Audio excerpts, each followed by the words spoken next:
Welcome to the deep dive. Today, we're getting into a question I think a lot of us quietly wrestle with. Does income really influence romantic relationships? Yeah, it's a big one. Seems so black and white sometimes, but our deep dive into the sources, well, it shows it's way more nuanced. That's exactly it. I mean, the short answer we found is basically yes, but, and this is the important part, definitely not in the simple way most people might think. Yep. How income actually affects things. It seems to depend entirely on, the values each partner holds, how they talk about money, or if they talk about it. Right, the communication piece.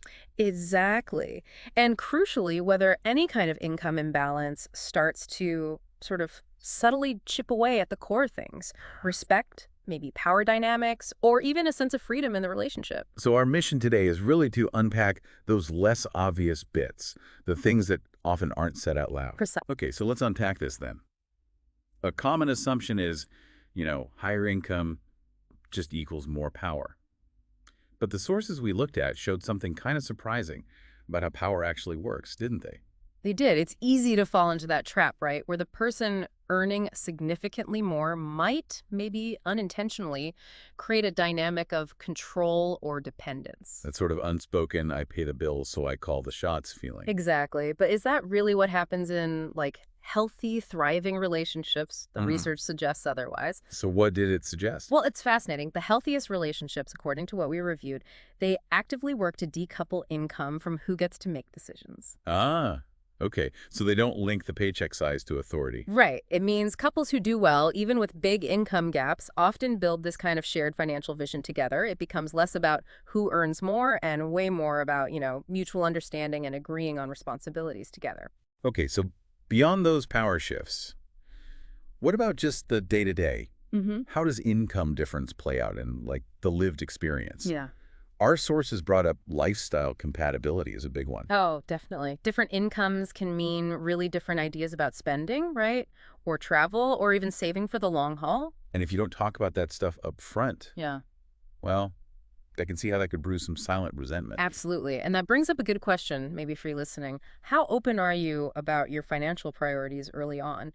The fix isn't having the same income. It's the transparency. Yeah, it's about clear communication and getting on the same page about what actually matters to both of you.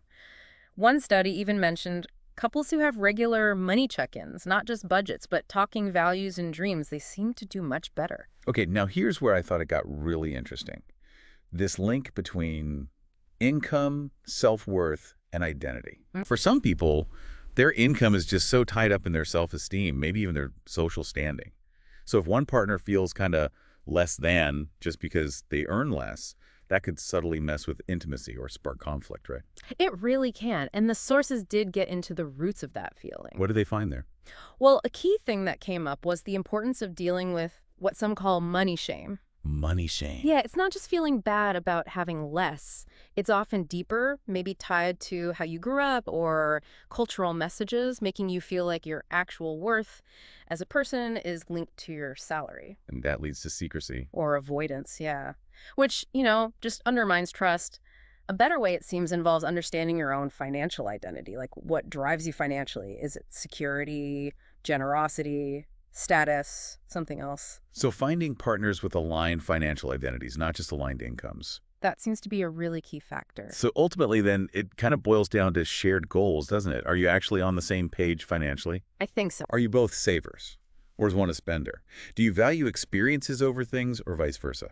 Are you really building something together? Yeah, and connecting that to the big picture, it's pretty clear that financial alignment matters way more than the actual number on the paycheck.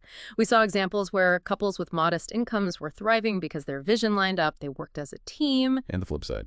High-earning couples, but with totally different financial priorities or identities, they often faced quite a bit of friction. So wrapping this up, what does this all mean for you listening? It sounds like when it comes to what we might call real love, income isn't the main currency. Respect is. That's the absolute core insight, I think. The sources really back that up. Successful relationships, even with financial imbalance, work because the partners genuinely respect all contributions. Monetary or otherwise. Exactly. They talk honestly and keep talking about money. And crucially, they support each other's growth. There's no comparison, no judgment. Which leads to maybe a final thought for everyone listening right now. Does your relationship make your income feel like a safe topic to talk about? That's the question, isn't it? Because if the answer is no, well, that's the real issue to focus on, more than just the numbers themselves. Right. If you can't talk about it safely, openly, that's where the work needs to happen to build something truly equitable and, fulfilling.